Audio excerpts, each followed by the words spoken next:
যারা রামানুজ শ্রী সম্প্রদায়ের অন্তর্গত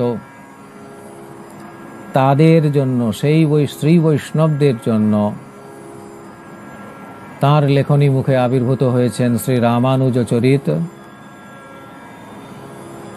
আচার্য চরিতামৃত, আলওয়ার লীলামৃত এবং যে নাটকটি লিখেছেন এই ধারায়, সেই নাটকটি হচ্ছে গুরু পূজা।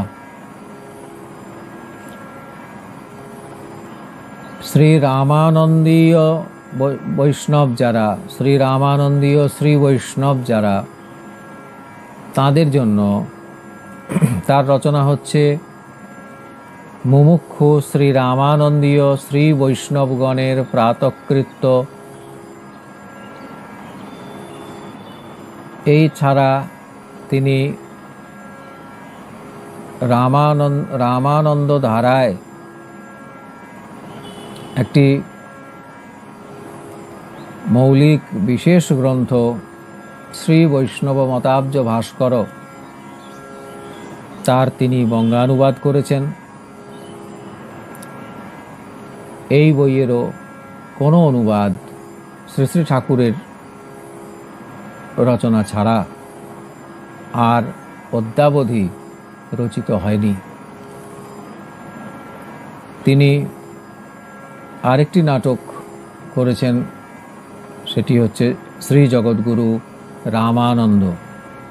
সেখানে তিনি রামানন্দ স্বামীর জীবনের কথা, তার বৈশিষ্ট্যের কথা সেই নাটকে সর্বসাধারণের কাছে উন্মুক্ত করে দিয়েছেন সেই রচনায়। যারা শ্রীমন মহাপ্রভুর ভক্ত তাদের জন্য তিনি নদিয়া নাগর নাটক লিখেছেন। আমরা জানি যে এই নদিয়া নাগর নাটকটি শ্রী শ্রী ঠাকুরেরই অত্যন্ত আদরের শ্যাম সংঘের প্রচেষ্টায় তা বহুবার মঞ্চস্থ হয়েছে। অনেকগুলি নাটক তারা শ্রী শ্রী ঠাকুরের উপস্থিতিতে মঞ্চস্থ করার সৌভাগ্য অর্জন করেছেন এবং অন্তরালে থেকে যিনি এই নদিয়া নাগর নাটকটিকে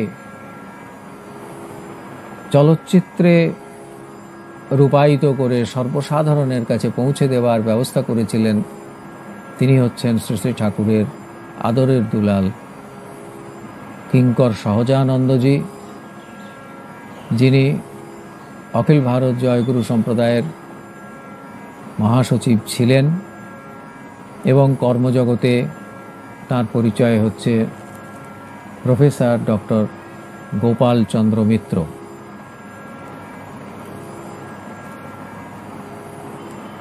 মহাপ্রভুর ভক্তদের জন্য ঠাকুরের আরেকটি রচনা হল প্রেমামৃত। যারা শ্রী শৈব এবং শাক্ত তাদের জন্য ঠাকুরের লেখনী যথেষ্ট সচল ছিল। তিনি শাক্ত ও শৈব মুমুক্ষুর প্রাতকৃত্য প্রকরণ বলে একটি গ্রন্থ লিখেছেন।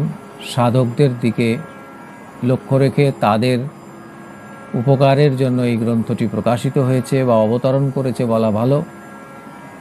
শিব সহস্রনাম, শ্রী শিব নামামৃত লহরী, মাতৃগাথা,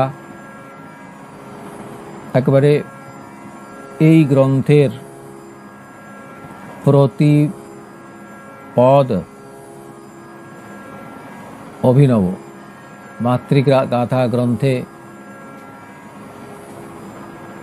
তন্ত্র, বেদ, পুরাণ একেবারে মন্থন করে যেভাবে শক্তিতত্ত্ব ঠাকুর সেখানে উন্মোচন করেছেন তার কোনো তুলনা নেই। শ্রী ভগবতী গীতা, জয় মা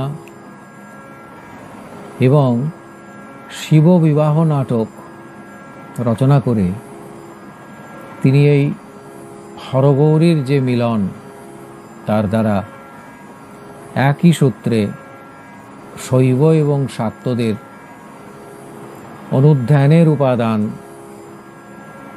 সাধকের হাতে তুলে দিয়েছেন। শ্রী শ্রী নামামৃত, শ্রী মাতৃলীলামৃত এবং বস্তুত মাতৃভক্তির পরাকাষ্ঠা এবং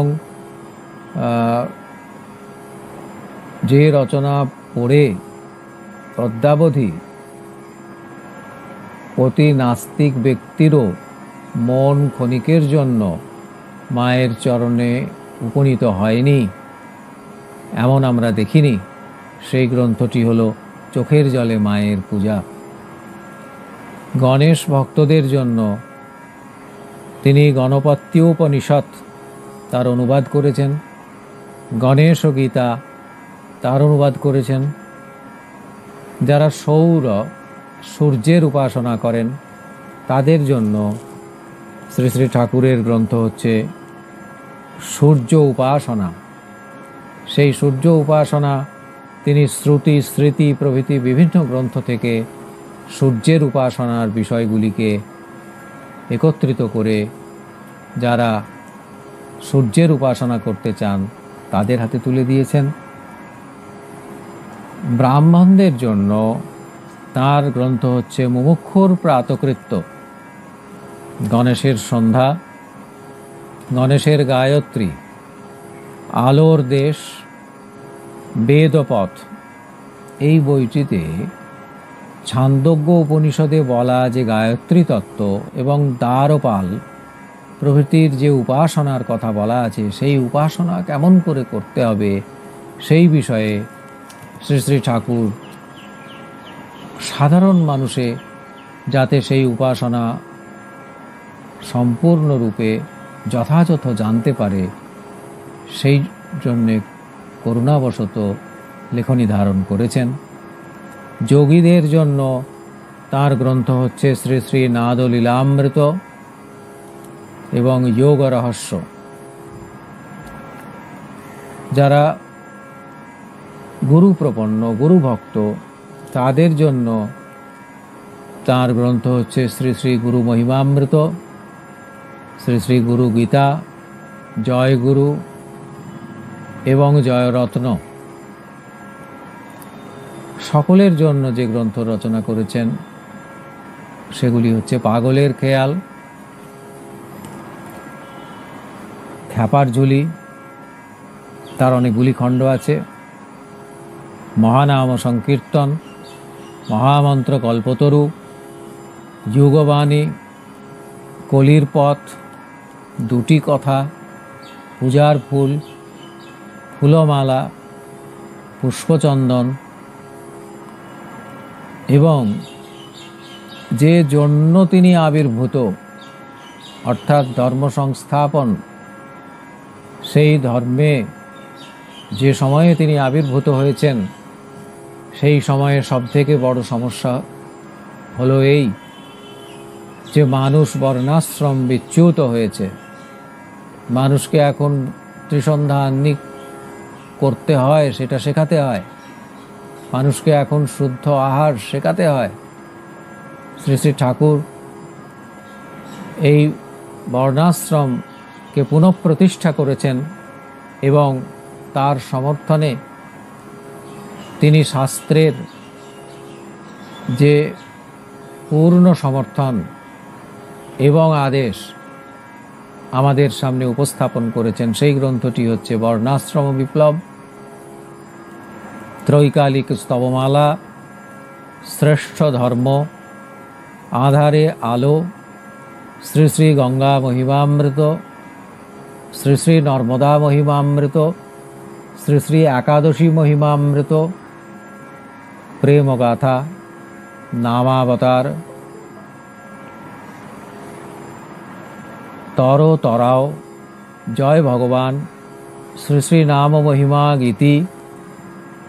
তা আমাদের পরম পূজনীয় পরম গুরুদেবের সঙ্গে তার যে স্মৃতিকথা সেইটি তিনি আমাদের হাতে তুলে দিয়েছেন দুটি গ্রন্থে, একটি মন্নাথ আর একটি মিলন গাথা। তারপরে প্রেমগীতি লিখেছেন সন্ত লীলামৃত এবং মহাহংসোপনিষৎ, তার অনুবাদ এবং আলোচনা মহাহংসোপনিষৎ। যারা সংসারের বিষয়ে যাদের বৈরাগ্য এসেছে সেই অতি সৌভাগ্যবান বিরক্তদের জন্য তারা কেমনভাবে জীবনযাপন করবেন সেই বিষয়ের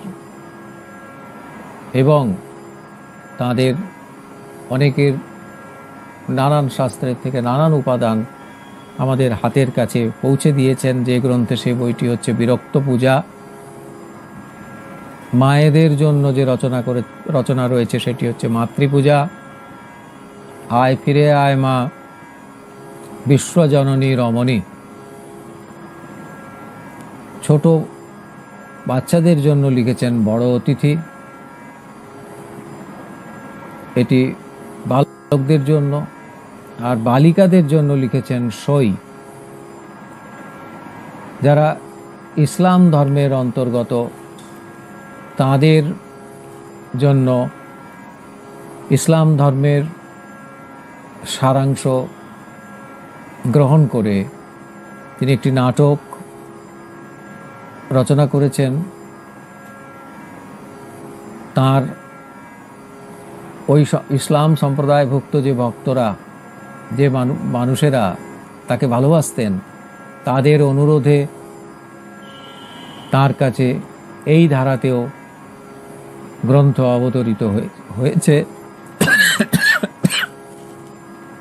সেই গ্রন্থটি হলো তাপস হবিব। এছাড়া শ্রী শ্রী পুরুষোত্তম লীলা, তিনি